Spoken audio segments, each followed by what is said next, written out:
Vamos al capítulo número 3 del libro de Ezequiel, hermanos. Vamos a proseguir nuestra serie denominada La Cosecha. Y en este libro, hermanos, en este profeta mayor, denominado así, vamos a ir a ver un aspecto, hermanos, demasiado importante. Capítulo número 3, vamos a leer los versículos 16 hasta el versículo 21. Allí hay algo importante, hermanos.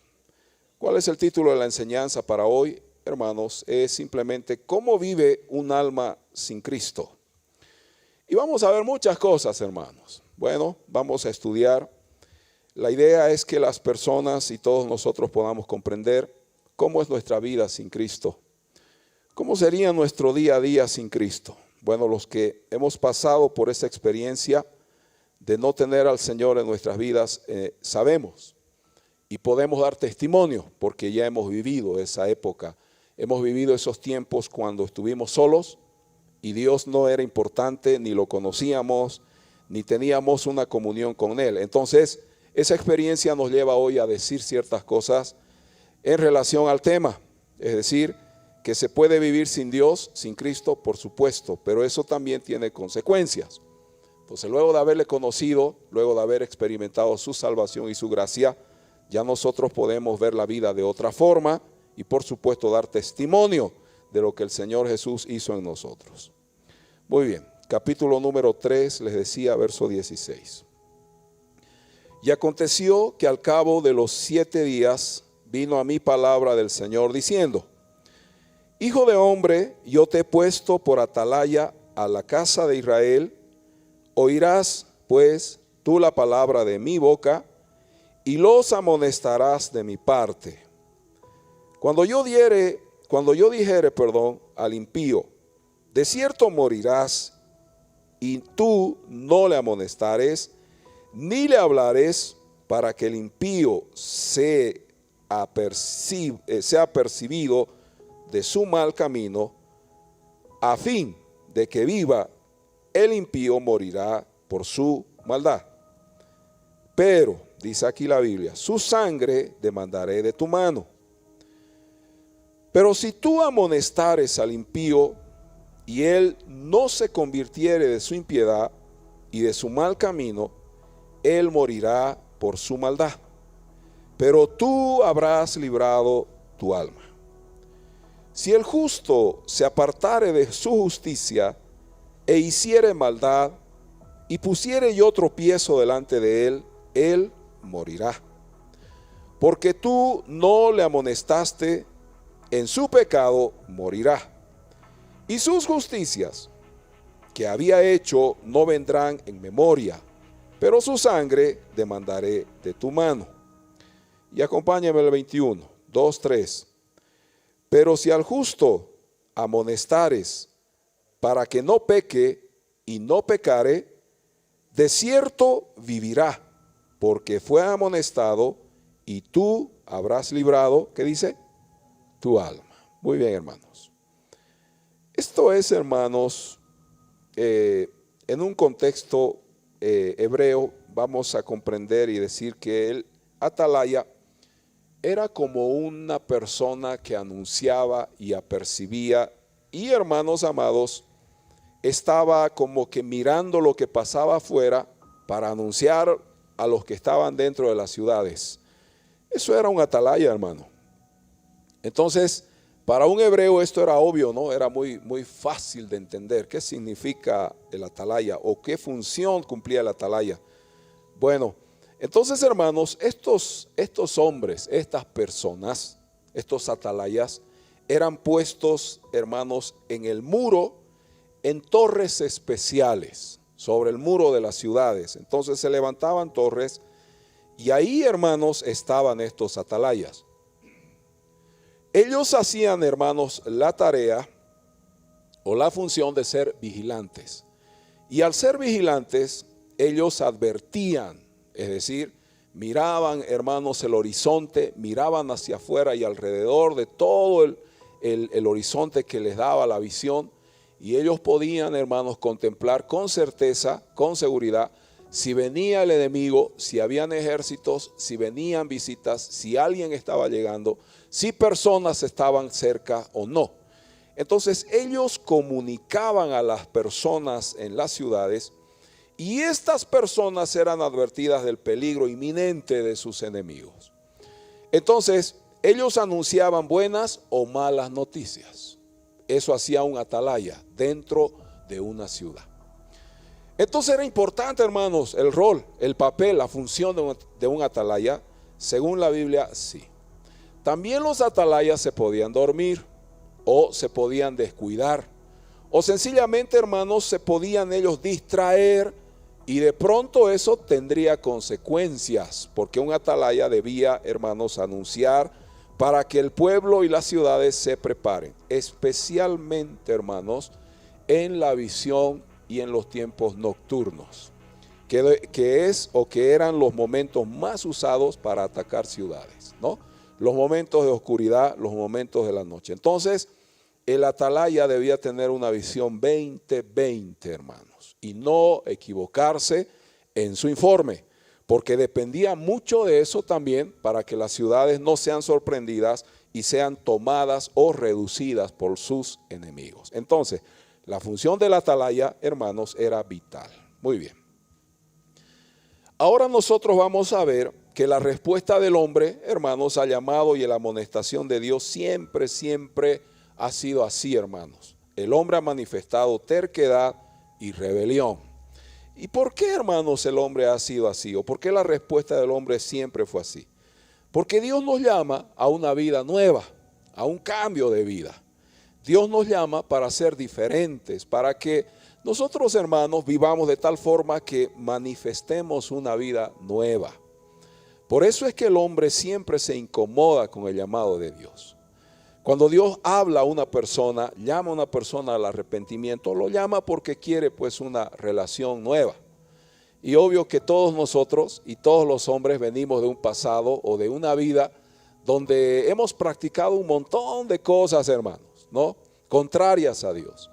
Nosotros podríamos seguramente testificar y decir a los demás que hemos tenido contactos, hermanos, en nuestra vida vieja con diferentes prácticas. Por ejemplo, muy típico, muy común entre todos nosotros es consultar, hermanos, a fuerzas espirituales y a movimientos ocultos como brujería, como hechicería, como adivinos, parapsicólogos en este tiempo, ¿no? Mantras y tantas otras cosas que son parte de la vida del ser humano. También hemos vivido, hermanos, haciendo cosas como, por ejemplo, dándole la gloria a otras cosas antes que a Dios, ¿verdad?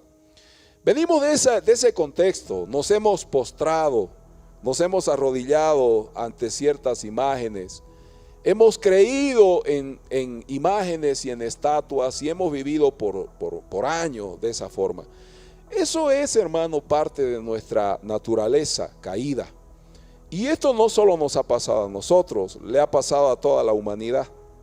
Entonces el hombre siempre ha querido darle culto a otra criatura, o si no ha hecho esto a otro hombre, ha adorado a hombres. Y todo esto, hermanos, es el resultado de una vida sin Dios, obviamente. Entonces, esa siempre fue la respuesta del hombre. Cuando Dios lo llama a una vida nueva, o sea, deja esas cosas, abandona esas cosas y ven hacia mí, dice el Señor. Entonces es ahí donde el hombre endurece su corazón. Cuando Dios llama al hombre, entonces él tiene solo un camino: abandonar lo que vivió, lo que era, y comenzar una vida nueva. Entonces eso es lo que incomoda al ser humano. Eso es lo que al pecador, hermano, no lo deja en paz y él tiene que decidir. O sea, sigo en mi vida, sigo haciendo lo que siempre hice, sigo viviendo esa forma de vida o abandono para siempre. Entonces el Señor llama al ser humano a eso, y es ahí donde se endurece, es ahí donde la terquedad del hombre se ve y se revela. Y el hombre dice: no quiero hacerlo porque me gusta mi condición, me gusta la vida que tengo, la forma en que yo, por ejemplo, disfruto del pecado es algo que nadie me puede privar. Es verdad, ni Dios puede privar a un pecador de practicar el pecado, pero sí debe considerar: Cuando vienes a Dios, cuando nos acercamos a Dios es para un cambio total de vida. Entonces ahí donde muchos fracasan, porque al final dicen, no puedo dejar mi vida, mis amigos, mis costumbres, la forma en que yo, por ejemplo, he disfrutado de la vida, no puedo dejar, y renuncian al Señor y le dan la espalda. Entonces, eso es lo que el Señor en este libro de Ezequiel nos va a enseñar. Nos va a decir que todas las personas debemos ser amonestadas. ¿Qué es ser amonestado? Es ser corregido, ¿verdad? Es ser, hermanos, en algún momento como que te voy a decir algo, ¿sabes? Estás haciendo mal o estás haciendo bien. Entonces la función de un atalaya era decir la verdad. El atalaya solo tenía que decirle al pueblo, a la ciudad, viene el enemigo, hay peligro, nos quieren emboscar, nos quieren atacar. Esa era la función. Hoy en día nosotros somos ese tipo de atalaya, pero ¿sabe cómo sería en este tiempo la función del atalaya? Simplemente, hermanos, un líder espiritual, una persona que conoce al Señor y que quiere decirnos la verdad. Eso seríamos si habláramos del atalaya. Hoy somos personas que debemos decirle al mundo la verdad del pecado. Entonces las personas tienen que saber que están viviendo mal. El pecador tiene que saber que está bajo condenación y que si no se arrepiente y deja esa vida de la cual ya he hablado, entonces su destino es muerte, hermano. Debe saber. Y es lo más difícil, es lo que más cuesta hacer y es lo que menos se quiere escuchar en estos días. Muy bien, vamos al punto número 1. Ahora vamos a Ezequiel 18. Todos por favor con la Biblia, acompáñenme. Porque este libro es muy poderoso en cuanto a eso, hermano. Amonestar, hablar del rebaño, de los pastores, de los falsos profetas, etc. Capítulo 18 de Ezequiel, vamos a leer primero el verso 4. Y preste atención a lo que dice la Biblia. No es que nosotros nos inventamos o nos parece, no. La Biblia dice así. Ezequiel 18, verso 4. He aquí que todas las almas son, ¿qué dice el Señor? Mías. O sea, ¿propiedad de quién son las almas? Del Señor. No se olvide eso. Seguimos. Como el alma del Padre, dice el Señor, atención, así el alma del Hijo es mía. El alma que pecare, esa morirá. Muy bien. ¿Por qué el Señor dice que todas las almas son de Él? Porque Él les dio, ¿qué cosa? La vida. Entonces, propiedad del Señor. O sea, para que entendamos, todo lo creado, todo lo que existe es de Dios. Todo, hermano. Todo lo que respira es del Señor. O sea, Él le dio la vida. Por eso Dios se atribuye el derecho de decir, todas las almas son mías. De aquí nace el concepto de que nadie debería decir, ¿sabes qué? Es mi vida y yo hago con ella lo que quiera. No es tu vida. Tú no has comprado tu vida. Tú no te hiciste a ti mismo. El Salmo 100 dice, ovejas somos del Señor, ovejas de su rebaño. Él nos hizo y no nosotros a nosotros mismos. ¿Qué quiere decir la Biblia? Que todo fue creado por el Señor. Todo lo que tú eres, lo que tú tienes, si tú respiras es porque Dios te dio la vida. Entonces Dios dice, todas las almas son mías, tanto del Padre como del Hijo. Y ahora el Señor dice algo, el alma que pecare, esa morirá. Es decir, que un alma que vive en el pecado y no se aparta del pecado, al final, hermano, morirá. Dice la Biblia. De ahí la importancia de predicar el Evangelio y que la gente sepa que Jesús puede salvar. Salte conmigo al verso 20. Ezequiel 18 y vamos a ver ahora el versículo número 20. Atención, dice así. El alma que pecare fuerte, esa morirá. O sea, Dios le está diciendo a la humanidad. Y podríamos decir, todos los atalayas, toda persona que conoce a Cristo, que conoce la Biblia, tiene que anunciar esto. El alma que pecare, esa morirá. El Hijo no llevará el pecado del Padre, ni el Padre llevará el pecado del Hijo. La justicia del justo será sobre él, y la impiedad del impío será sobre él. Aquí Dios claramente está diciendo que cada uno, hermano, es responsable de su vida. Bueno, está mal es absurdo considerar que los demás tienen la culpa y por eso yo sufro. O sea, los otros tienen la culpa y por eso yo también he pecado.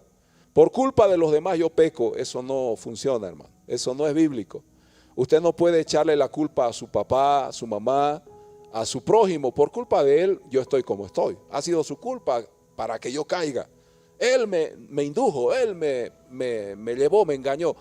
La Biblia dice, hermano, que cada uno es responsable y cada uno llevará, hermanos, las consecuencias y asumirá las consecuencias de sus actos. Eso está diciendo el Señor. Porque a veces la gente en Israel decía, ¿no?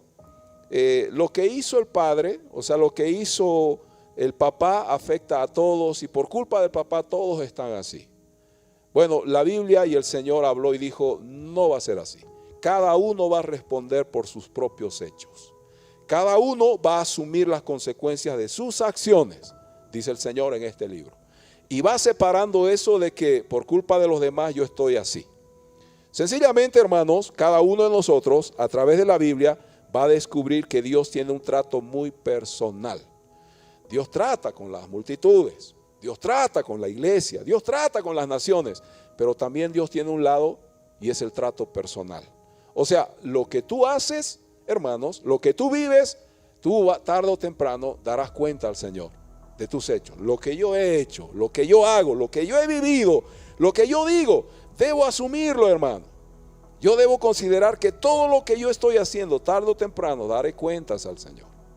Entonces, el tema aquí es que se debe amonestar. O sea, el Señor levantó los atalayas para que le digan a las personas, ¿sabes qué? Tú estás viviendo impíamente, estás viviendo mal y yo quiero decirte de parte de Dios, arrepiéntete. Esa era la función del atalaya, ¿no? Entonces, ¿qué dijo el Señor? Cada vez que un atalaya amonesta a un pecador, habrá librado su alma, o sea, no será culpable de la caída y de la muerte del pecador. Pero si no amonestas al pecador, decía el Señor, y dice el Señor en su palabra, si tú no le dices al pecador de su mal camino, él morirá y yo voy a demandar de ti su vida.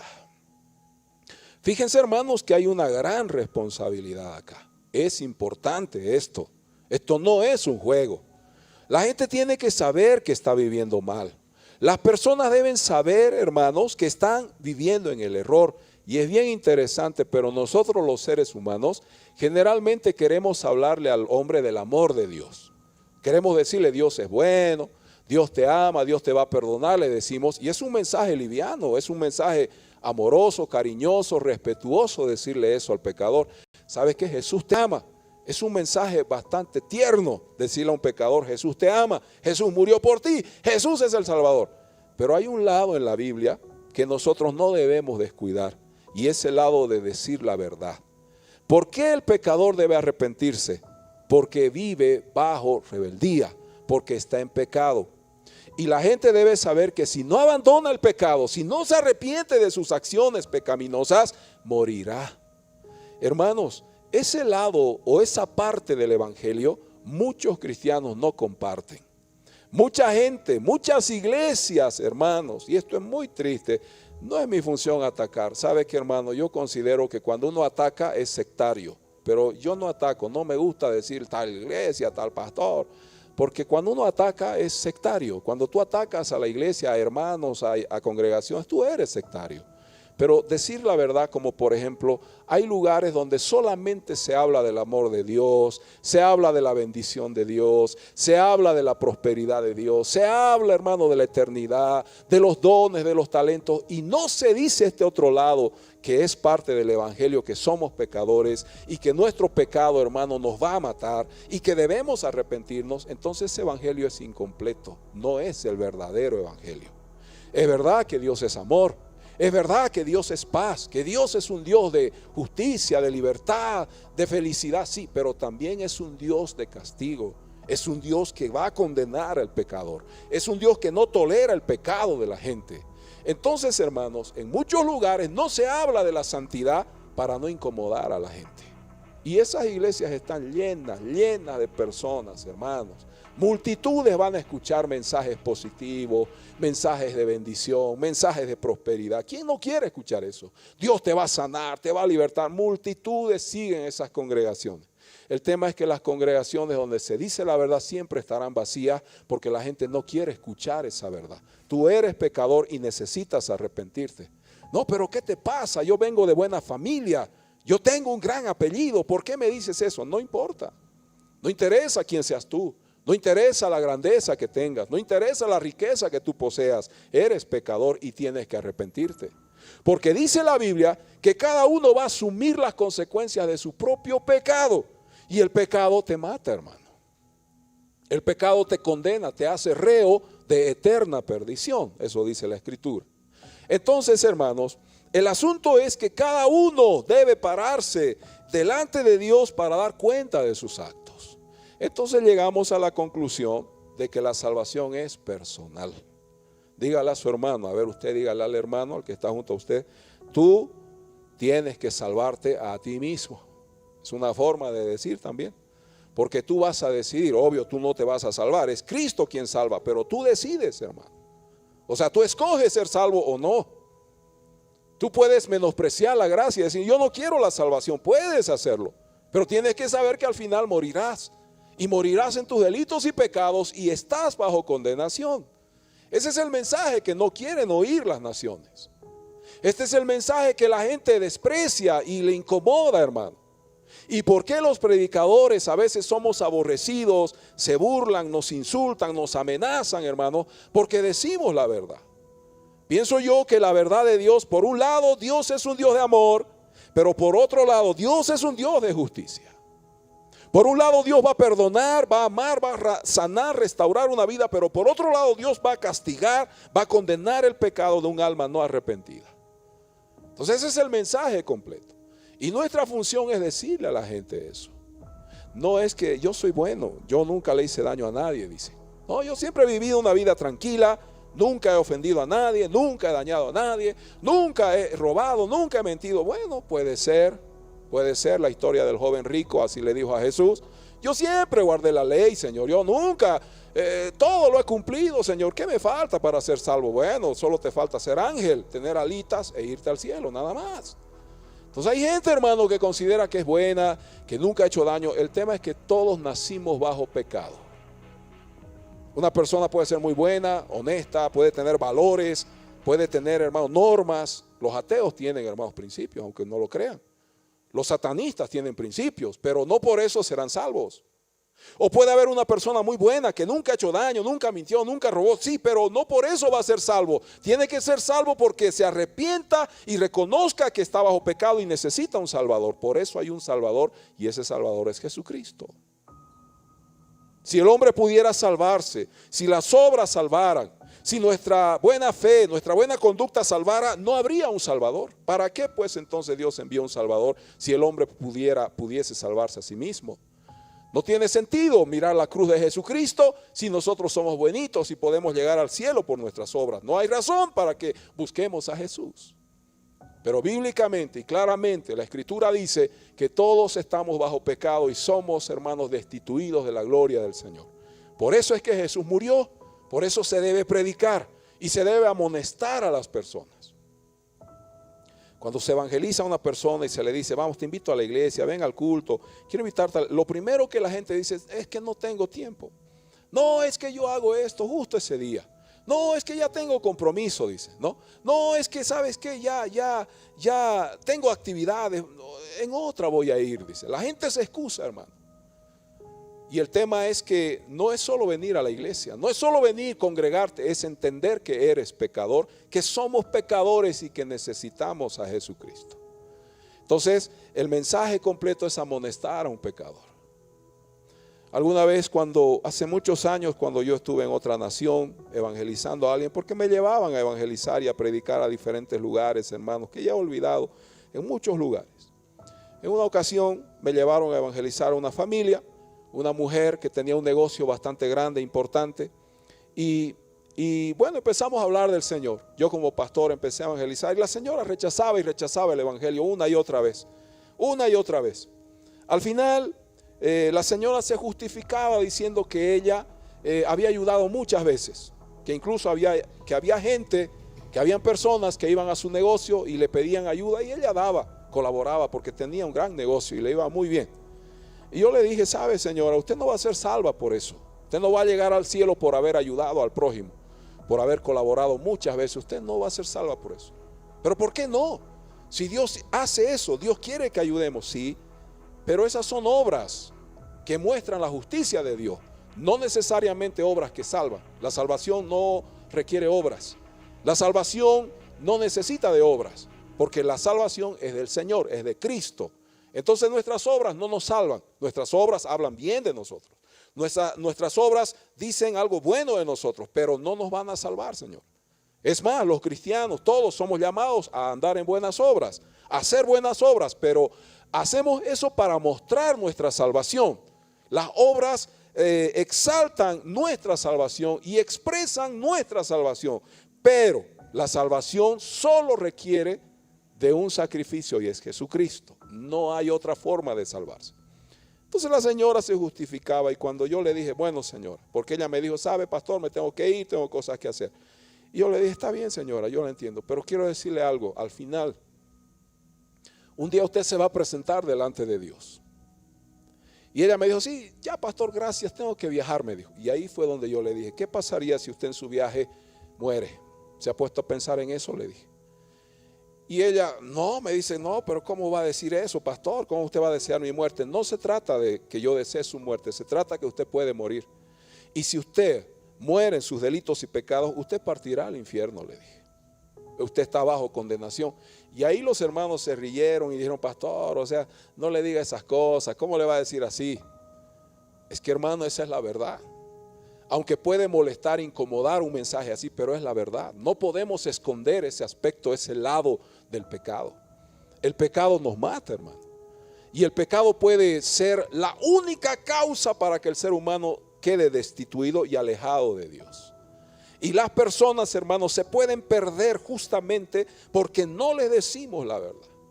Cuando la iglesia viene, cuando la gente viene a la iglesia, tiene que venir a cambiar de vida, hermano.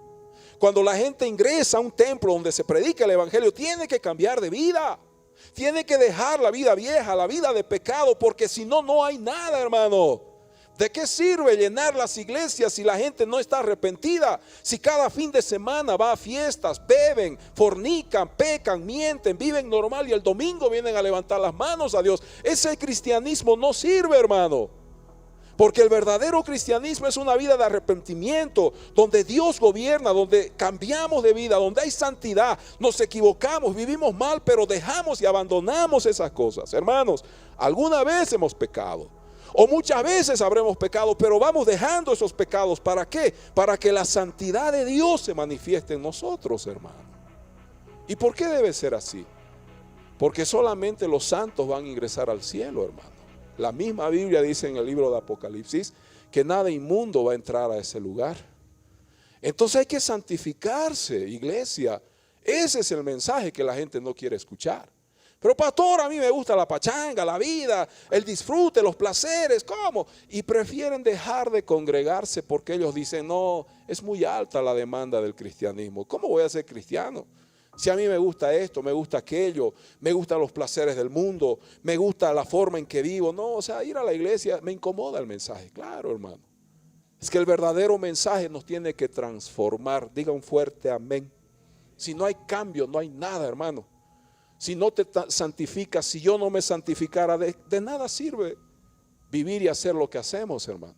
El Señor dijo, sean santos porque yo soy santo. ¿Y qué quiere decir santo, hermano? La palabra, el artículo, pero no es artículo. La palabra santo significa separado. Simplemente eso. O sea, si yo soy santo es porque el Señor me separó, me apartó del mundo para vivir para Él. Eso significa el término santo. Entonces, cuando venimos al Señor, tenemos que tomar la decisión. O me santifico o sigo en mi vida vieja. Incluso la Biblia dice con tanta verdad, hermano. El que es inmundo sigue en su inmundicia, pero el que es santo santifíquese más. Entonces es el gran desafío y es la responsabilidad que cada creyente tiene que asumir. Jesús dijo, Nadie puede ir a la guerra si antes no considera y se pone a pensar y hace números. Si con un ejemplo, ¿no? Si con 5,000 hombres podrá hacerle frente a uno que viene con 50,000. O sea, primero haremos esto, veremos. Y si puedo hacerle frente con 5,000 hombres a uno que tiene 100,000, bueno, voy a la guerra. Y si no, haré un tratado de paz y diré, bueno, mejor no peleemos, hagamos un tratado. O sea, de alguna forma solucionemos esto. Jesús dijo, nadie se puede sentar o nadie puede construir su casa, levantar su casa, hacer su edificio si no tiene los recursos. Primero debe sentarse a hacer números y ver si puede concluir esa construcción, porque si no va a poder, después sus vecinos, sus amigos se van a burlar, se van a reír porque dijeron, este empezó a edificar y mira, se quedó a media. ¿Por qué? Porque no tuvo los recursos. En otras palabras, si vamos a seguir a Cristo, debemos considerar que la vida en Cristo es una verdadera entrega donde tenemos que morir. Debemos entender que no podemos seguir viviendo igual. Todos los fines de semana yo me echo a perder y el domingo estoy en la iglesia como si nada pasara, y una y otra vez. Eso no puede pasar, hermano. Venimos al Señor y tenemos que entender que nuestra vida debe ser diferente, debemos cambiar, debemos ser otras personas para glorificar al Señor. Eso es lo que cada hijo de Dios debe hacer. Entonces el mensaje de un atalaya siempre incomodó, siempre molestó, siempre fue, hermano, un mensaje no deseado. Mejor no me digas, porque, bueno, quien no quiere oír es porque está mal, ¿no? Pero aquel que realmente asume, entiende, se arrepiente y considera y dice, yo quiero seguir al Señor, este mensaje no le va a incomodar jamás.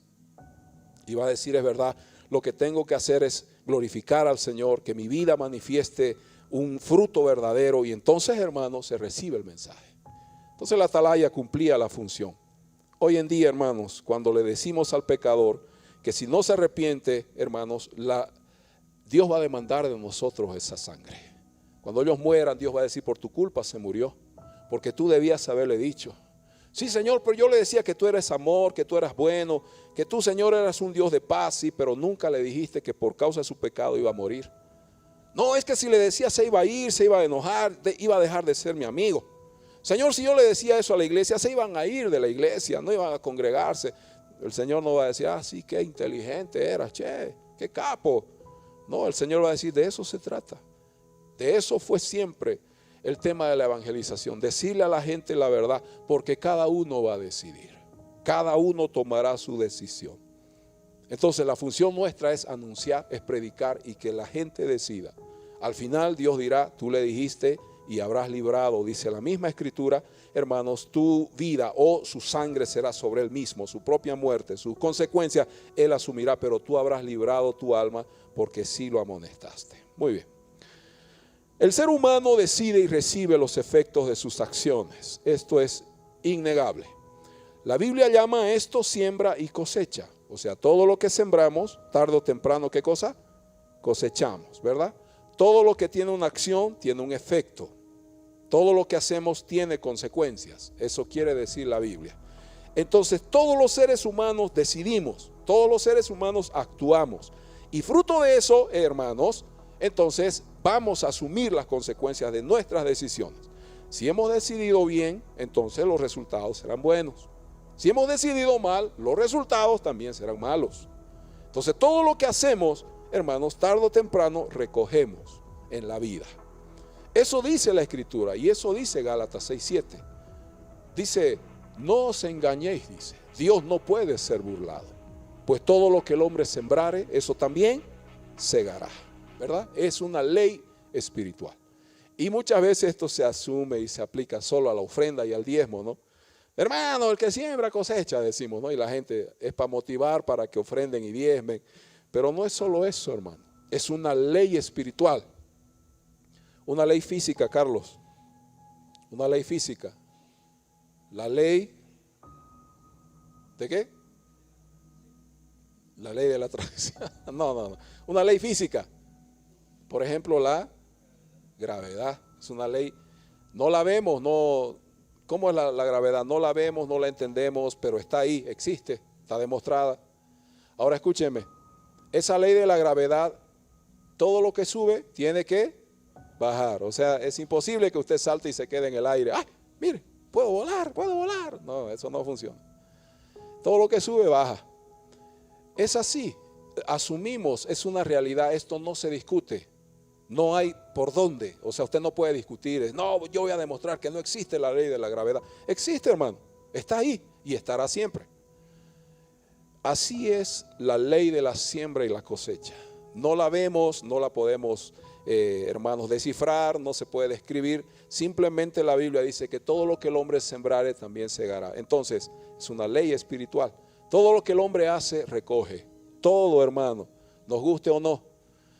Sea bueno o sea malo, todo lo que hagamos tiene consecuencias. Entonces, si el hombre peca, ¿cuál es el resultado de su pecado? Muerte. Si el hombre se arrepiente, ¿cuál es el resultado de su arrepentimiento? La vida eterna. Es tan sencillo, es una ley espiritual que nadie la puede modificar. Nadie podrá decirle un día al Creador, al Señor, no, esto no era así, esto es ilógico, esto no funciona así, Señor, nunca me pareció, no me caía, no me gustó eso. No, el hombre no podrá discutir con Dios. Dios ya lo dijo, todo lo que el hombre sembrare, eso también va a cosechar. Entonces eso no va a cambiar jamás, hermanos. Muy bien, el pecado tiene efectos absolutamente destructivos, por más que sus acciones e intenciones sean correctas, hermanos. El pecado produce insatisfacción, vacío y culpabilidad. El hombre sin Dios lleva sobre sí una carga pesada que arruina su existencia. Esto es muy interesante. ¿Por qué el hombre, hermano, es infeliz? ¿Por qué la gente no es feliz? Es la pregunta correcta. ¿Por qué la gente no disfruta de la vida? Por causa del pecado. ¿Por qué la gente puede tener todo? Hermanos, yo he tenido amigos, conozco gente que tiene todo en la vida. Conozco gente muy pudiente, muy bien acomodada en una sociedad como la nuestra. Yo conozco personas que disfrutan de todo, son muy famosos, muy conocidos, pero son infelices, hermano. ¿Por qué, pastor? Pero si no les falta nada. ¿Por qué son así? ¿Por qué no disfrutan? Lo tienen todo, mas no son felices, pastor, por causa del pecado. Porque hay gente que, a pesar, hermano, de su fama, de su influencia, su poder, tienen problemas serios en sus hogares por causa del pecado. Hay gente pública, hermano, que nosotros los vemos día tras día, semana tras semana, dicen cosas, hablan cosas, pero cuando ellos llegan a sus hogares están destruidos, sus hijos en las calles, en drogas, su cónyuge, hermano, enfermo, enferma, divorciados, separados, están en situaciones bien conflictivas, pero uno los ve y pareciera que todo está bien. ¿Por qué, pastor, pasa eso? Por causa del pecado. Porque hay personas, hermanos, que tienen todas las cosas, son muy importantes, dirigen grupos, dirigen personas, manejan multitudes, pero sus propias vidas son unas vidas vacías. ¿Por qué, pastor? Por causa del pecado. ¿Por qué en este tiempo, hermanos, no se puede controlar a los hijos? Es bien peligroso esto. Hoy en día la tecnología es tal, la situación en el mundo está tan, hermanos, descontrolada, que a los hijos no se los puede, hermano, ya como antes, ¿no? Ya no se puede confiar en los hijos, en otras palabras. ¿Por qué, pastor? Por causa del pecado. Porque hay familias que tienen todo, mas sus hijos están en droga por causa del pecado. Porque hay gente, hermano, que siempre está preocupada, siempre están bajo presión, bajo estrés, insomnio, están en situaciones emocionales bien delicadas. ¿Por qué? Por causa del pecado. Porque los hospitales están llenos, hermanos. Es increíble, pero si usted quiere sacar una ficha para una especialidad hoy en día, usted tiene que ir a hacer cola, hermano. Vaya a los hospitales y usted no va a poder encontrar ficha. O sea, usted tiene que madrugar. Usted tiene que levantarse muy temprano para encontrar espacio. A no ser que usted tenga dinero y contrate a un médico particular y se haga un tratamiento con médicos particulares. Pero la gente común, la gente que va a buscar a un especialista, hermano, tiene que hacer cola desde las 2, 3, 4 de la mañana para encontrar una ficha. ¿Por qué pasa eso, pastor? Por causa del pecado. Porque las clínicas, los hospitales, los psiquiátricos están llenos de personas. ¿Por qué? Por causa del pecado. Porque las cárceles, pastor, porque los centros penitenciarios, en lugar de vaciarse, se llenan más. ¿Por qué? Porque hay una superpoblación en la cárcel. Porque están así, ¿cómo dicen? Están así, como hay un, así, exacto. ¿Por qué, pastor? En lugar de que se vacíen y disminuyan, ¿por qué aumentan? ¿Por qué las autoridades no saben cómo hacer para que haya más espacio? Por causa del pecado, hermano. El pecado lleva a que el hombre sea así. El hombre es malo, es perverso, es desviado, se degeneró, el hombre miente, el hombre roba, el hombre es malo, el hombre es inicuo por causa del pecado, hermano. Porque la gente está preocupada, angustiada, desesperada. Es por causa del pecado, hermanos. Y tenemos que decir la verdad. La función del evangelio es mostrar a la gente, es como un filtro para que las personas vean la realidad. El evangelio es como un espejo también que te va a decir tu verdadera condición. Tal cual tú estás, esa es tu realidad porque el evangelio te lo dice.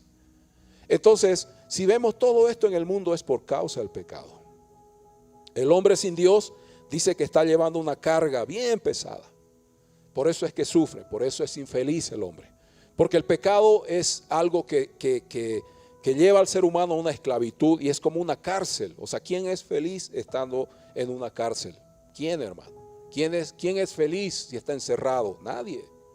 ¿Quién es feliz si no tiene libertad? No puede salir, no puede disponer de su vida, de su tiempo. ¿Quién es feliz? Pues, hermano, eso hace el pecado. O sea, el pecado te atrapa, te somete, te seduce y al final te mata. ¿Cuánta gente está perdiendo la dicha, la felicidad, la esperanza por causa del pecado? ¿Cuánta gente no disfruta de su hogar, de su trabajo, de su familia por causa del pecado? ¿Cuánta gente no es feliz con sus hijos, con su cónyuge por causa del pecado, hermano? Porque hay gente que por más que viaje, salgan, se vayan a distraer, se vayan al otro lado del mundo, se vayan a las islas, a las playas, se vayan a disfrutar y vuelven a su realidad y otra vez esa opresión, esa amargura es por causa del pecado, hermano. ¿Por qué el hombre no es feliz? Por causa del pecado. Entonces las almas sin Cristo nunca serán felices. Y pueden tenerlo todo, hermano. Pueden gozar de todo, pueden tener un gran nombre en este mundo, mas no son felices. Hermanos, esto tenemos que decirlo. Una vida sin Cristo, un alma sin Cristo, ¿cómo vive? Vive así, vacía todo el tiempo. Pero nosotros no, hermanos. Nosotros no necesitamos de riqueza, poder, gloria para ser felices, porque ya el Señor nos dio vida eterna. ¿Cuántos dicen amén a eso? O sea, es que algo pasó en nosotros, es la vida de Cristo. Y ojo, también sabemos que la felicidad en este mundo no se va a dar, aunque somos hijos de Dios, porque el mundo no es nuestro hogar. La verdadera felicidad viene cuando Jesucristo vuelva y nos lleve con Él. Ahí sí se completará la felicidad en el hombre. Porque este no es nuestro hogar, hermano. No se aferre al mundo, no somos de este mundo, dijo Jesús. Muy bien. El pecado entonces, va a causar esos efectos, va a producir esas consecuencias. Los hombres temen fracasar, sufren por la incertidumbre del mañana y se atormentan pensando en que la muerte los puede alcanzar. Yo estuve, hermano, viendo algunas noticias y quedé sorprendido porque cada vez, hermano, los anuncios necrológicos salen, ¿no? Y es bien interesante. Uno dice, ¿qué? ¿Falleció tal persona? No puedo creerlo. Sí, ya falleció. No importa la edad, no importa quién haya sido. No interesa, hermano, lo que haya hecho en vida, pero ya fallecieron. Y están falleciendo las personas, hermanos. Entonces, todo esto está pasando y el ser humano a lo que más le tiene miedo, ¿sabe a qué es? Es a la muerte. ¿Por qué? Porque un alma sin Cristo tiene la incertidumbre, tiene la duda de qué va a ser de él.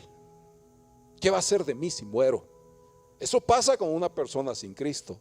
No entiende qué le puede pasar. Si usted hace, hermanos, una encuesta, si usted preguntara a las personas cuál es el mayor temor que tienen, la gente no le va a decir tengo miedo a ser pobre, tengo miedo a no pagar mi deuda, tengo miedo a divorciarme. No, la gente le va a decir, ¿sabe qué? Mi mayor miedo es morir. ¿Por qué? Porque si yo muero, ¿qué va a ser de mis hijos? ¿Qué va a ser de mi nieto, de mi nieta? ¿Qué va a ser, algunos no enfermos, qué va a ser de mis papás si yo muero? ¿Qué va a ser de mi cónyuge?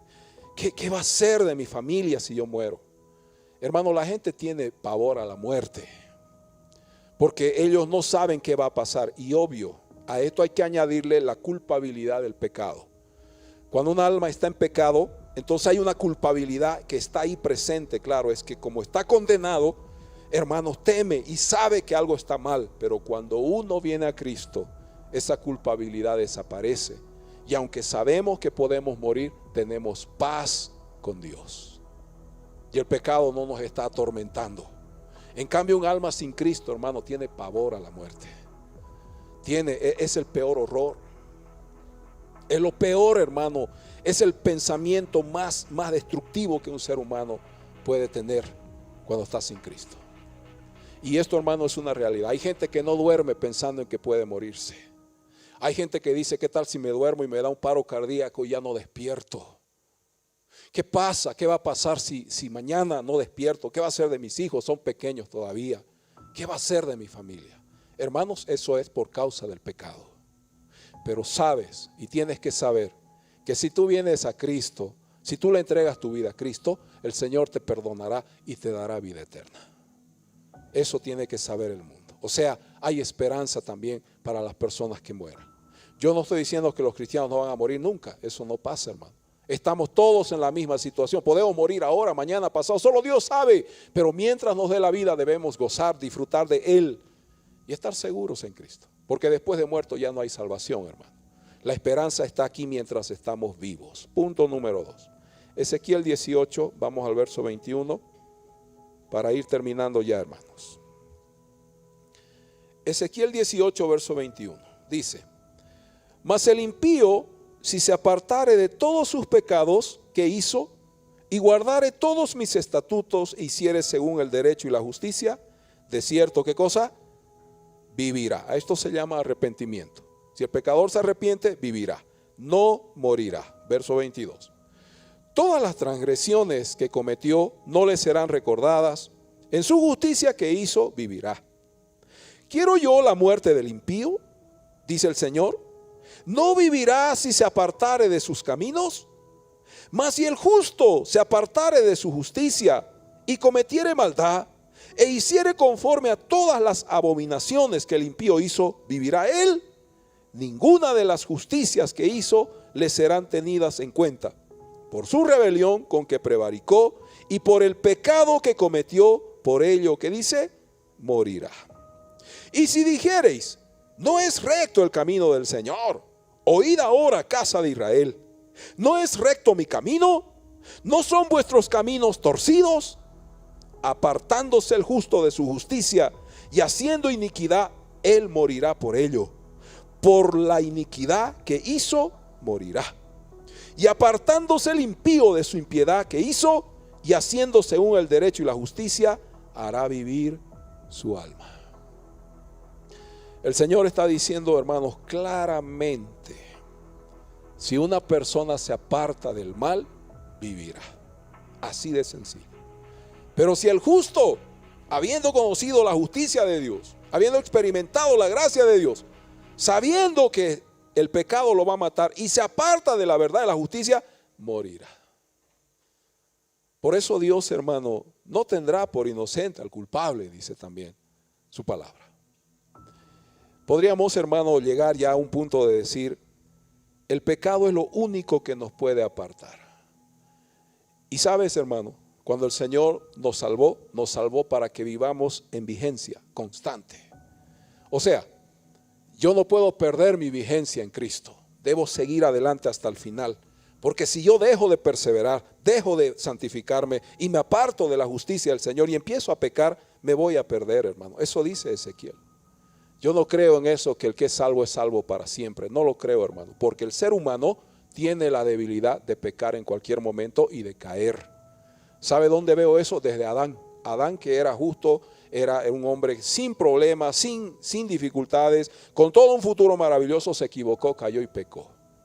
Entonces, ¿todos podemos pecar, pastor? Sí. ¿Todos podemos equivocarnos? Sí, hermano. No me diga que el que es salvo ya es salvo para siempre y que nunca más. Bueno, hermano, en cuanto a Cristo, la salvación es eterna, es para siempre, pero el hombre es el problema. El hombre puede equivocarse. Nuestro corazón es engañoso. Podemos fallar, claro, hermano. Podemos estar en lo mejor de nuestra vida y de repente pecamos y ofendemos al Señor, hermano. Es una realidad. Por eso tenemos que estar vigentes. Considerar que es cada día el arrepentimiento. Cada día debo postrarme, cada día debo buscar a mi Señor. Cada día debo reconocer que he pecado para que mañana sea otro día. Si el Señor viene, que me encuentre, hermanos, arrepentido. Digan fuerte amén. Si el Señor vuelve pronto, que ya está por volver, hermanos, estamos ahora, podría decirle, que nos encuentre arrepentidos. Porque la justicia del ser humano no sirve, es la justicia del Señor la que importa. Entonces, si el impío no se arrepiente, se va a perder. Y si el justo vuelve a su pecado, también se perderá. Entonces cada uno debe estar vigente, cada uno debe buscar su propia santidad. La infelicidad y el vacío en el corazón se manifiestan en amargura e ira como mecanismo de defensa. Cuando un hombre está mal, cuando su vida está mal, se enoja, reniega, explota y le echa la culpa a otros. Cuando el hombre está mal, cuando el hombre está bajo pecado, siempre busca culpables. Es lo que hizo Adán, es lo que hacemos todos. Hermanos, una de las razones por las que el mundo está así es porque el hombre está bajo culpabilidad, bajo pecado, no tiene perdón y actúa de esa forma. Lamentablemente el hombre, siendo una criatura de Dios, está separado de él, enemistado y bajo condenación por causa de su pecado. Los seres humanos persiguen placeres y actividades que ofenden a Dios, actividades que corrompen y denigran la imagen de Dios en el hombre y hunden cada vez más al pecador. Además que existe un mal degenerativo, el orgullo en el pecador. Eso es lo peor, hermano, el orgullo en un ser humano. Hay gente pobre pero orgullosa, hermano, que no acepta, no reconoce. El orgullo es tan pero tan grave, hermano, que es una de las razones por las cuales las almas se perderán. No aceptan, no reconocen, no se dan cuenta que ese su orgullo los ha separado del Señor. No aceptan corrección, no aceptan que están mal, nunca se equivocan, nunca cometen errores, siempre se justifican, y es ese orgullo lo que está llevando a que el ser humano se pierda en todo tiempo. Hermanos, mientras no haya arrepentimiento, no hay vida eterna. Cada uno es responsable de sus actos delante de Dios. Somos culpables por nuestras maldades. Romanos 6:23 dice, porque la paga del pecado es, ¿qué cosa? Muerte, mas el regalo de Dios en Cristo Jesús es vida eterna. Entonces, el pecado no va, hermanos, a justificar a nadie. Y el pecado no le va a decir, el otro es culpable. El pecado va a decir, tú eres culpable. El pecado no va a decir, los demás son culpables para que tú también seas culpable. No, el pecado va a decir, tú eres culpable y te tengo que matar, porque eso dice la palabra de Dios. Toda alma que pecare, esa morirá, dice Ezequiel. Entonces, hermanos, no hay justificación alguna. Millones de personas viven en angustia, en depresión y en tristeza de alma. ¿Saben por qué? Porque nada les da paz, nada les quita la culpabilidad del pecado. Hermanos, cuando una persona asesina a su prójimo, nunca olvida ese hecho. Aunque se haya arrepentido, aunque le pida perdón a Dios, a la familia, nunca va a olvidar ese momento trágico de quitarle la vida a su prójimo. Es algo horrible, es un trauma tremendo, hermano. Es algo horrible que un ser humano puede experimentar. Matar a otro ser humano es una de las cosas, hermanos, más dolorosas que un alma puede vivir. Nunca va a olvidar, siempre estará ahí la susceptibilidad, el miedo, el temor, la angustia, los pensamientos que lo odian, que lo están acusando, que lo persiguen, que lo quieren matar también, que pueden vengar la muerte del que él mató. O sea, es algo terrible, hermano, cuando alguien asesina a otro. Pero es así como vive un ser humano que no se ha reconciliado con Dios. El pecado siempre lo aflige, le quita la vida, le quita la paz. Es algo impresionante, hermano. El pecado no tiene solución a no ser que vayamos a Jesucristo. Conclusión. Si una criatura hecha por Dios considera que no necesita a su Creador, que vive en paz y que sola está muy bien, se autoengaña, se condena y está sellando su destino. Se perderá. El alma sin Cristo está destinada a sufrir, su situación no tendrá modificación alguna y su condición de culpabilidad finalmente lo va a matar. El pecado es inmisericordia. ¿Sabe por qué la gente se quita la vida? Por causa del pecado. No soportan, hermanos, la presión. No es que tenía deudas, por eso me maté. No es que mi cónyuge me dejó, por eso me lancé del 5º piso. No, es que me amenazaban y no me dejaban vivir mis familiares, por eso me quité la vida. No, hermanos. No es que ya no podía con la droga, con el alcohol y por eso salté del 9º piso. No, hermanos. ¿Saben por qué las personas se quitan la vida? Porque la culpabilidad del pecado es tan grande en esa alma que no soportan más y se quitan la vida. No, el diablo me engañó. Él me dijo, no, es el pecado que ha calado tan grande y ha destruido esa vida. Ya no ven un futuro, no hay esperanza, quedan ciegos y se quitan la vida. Es por causa del pecado, hermano. No es que mi novia me dejó, no es que me engañó, no, hermano. Es el pecado lo que lleva a las personas a tomar decisiones trágicas. Puestos de pie, que tenemos que orar. Gracias por conectarte a nuestro canal y escuchar nuestras enseñanzas. Ya que estás aquí, puedes suscribirte a nuestro canal para recibir más contenido. Si necesitas ayuda y oración, no dudes en contactarnos al siguiente número. Somos una iglesia en la ciudad de Sucre, Bolivia, y esperamos tu visita. Somos una familia para tu familia.